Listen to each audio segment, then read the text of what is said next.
Okay, so you've probably seen beta-glucan on supplement labels, right?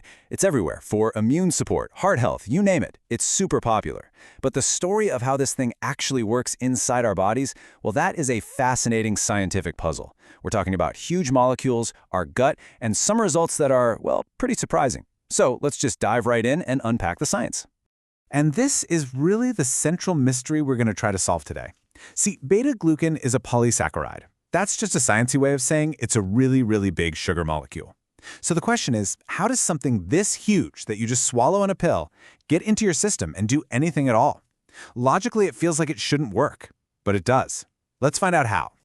All right, we're going to break this down into 5 parts. First up, we'll look at the big scientific debate about how to even get this stuff into the body.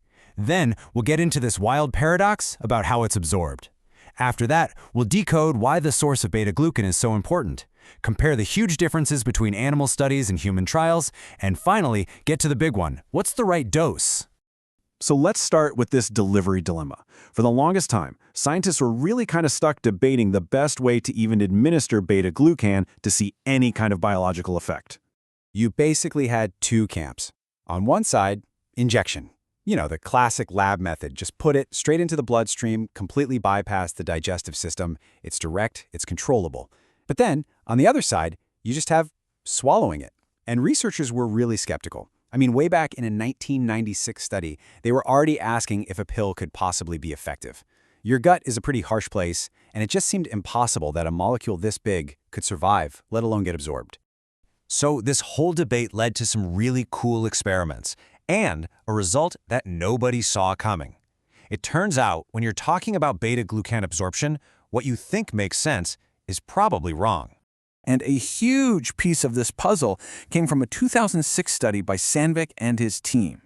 What they did was a straight-up head-to-head comparison in rats. One group got their beta-glucan from yeast by mouth, and the other got it through an injection right under the skin. They wanted to see, okay, what happens to their blood levels, and more importantly, what's the actual biological effect? And this chart just shows it so perfectly. The results were pretty shocking. Get this, even though the injected group got a dose that was 10 times lower, the amount of beta-glucan in their blood was about 40 times higher. At first glance, this seems to prove the skeptics right. Almost none of the oral dose was actually getting into the blood. But, and this is a huge but, here's the twist. The study's authors concluded that even with this massive difference in blood levels, both groups showed significant protective effects. So what does that mean? It means the amount floating around in the blood didn't predict the outcome. The oral beta-glucan was working its magic through a totally different mechanism, probably starting right in the gut, that didn't need high absorption at all. And this whole idea of stuff happening at the gut level brings us to our next really critical point. The type of beta-glucan you're talking about matters a lot. They are absolutely not all the same.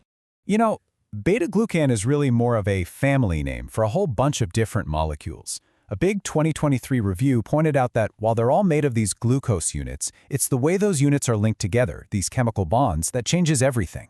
The source determines the structure, and that structure determines what it actually does in your body. And what's so cool about this slide is how it breaks down those differences.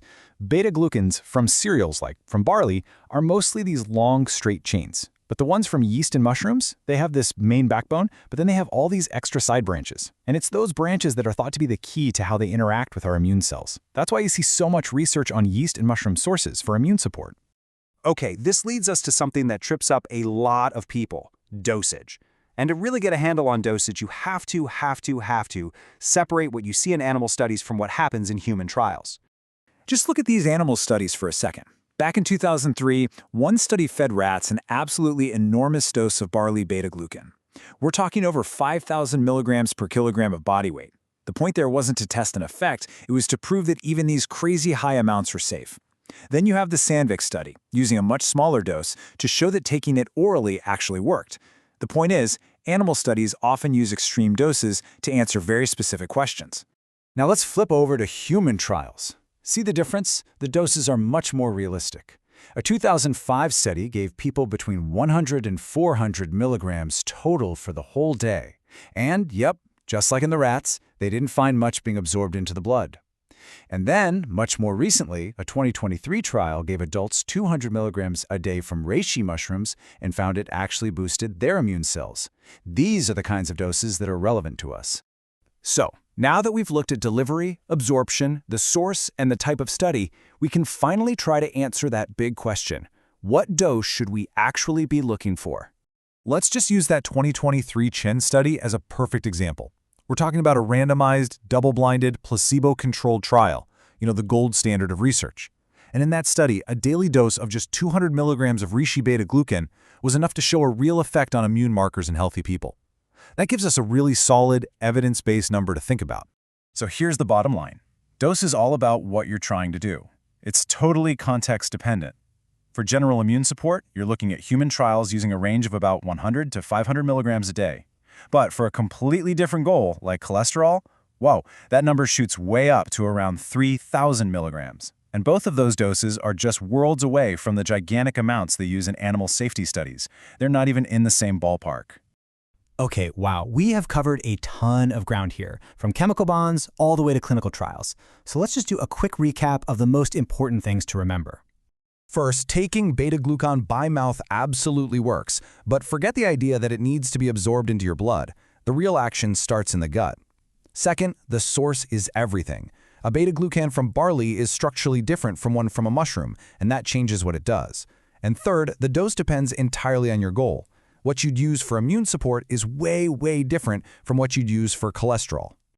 And all of this leaves us with one last, really fascinating question. We've cracked the code on how to deliver it and what dose to consider. We know this whole conversation between beta-glucan and our body begins in the gut. But what exactly is that message? What is it about these little branched molecules that our immune cells recognize and respond to? Answering that, well, that's the next exciting frontier in this research.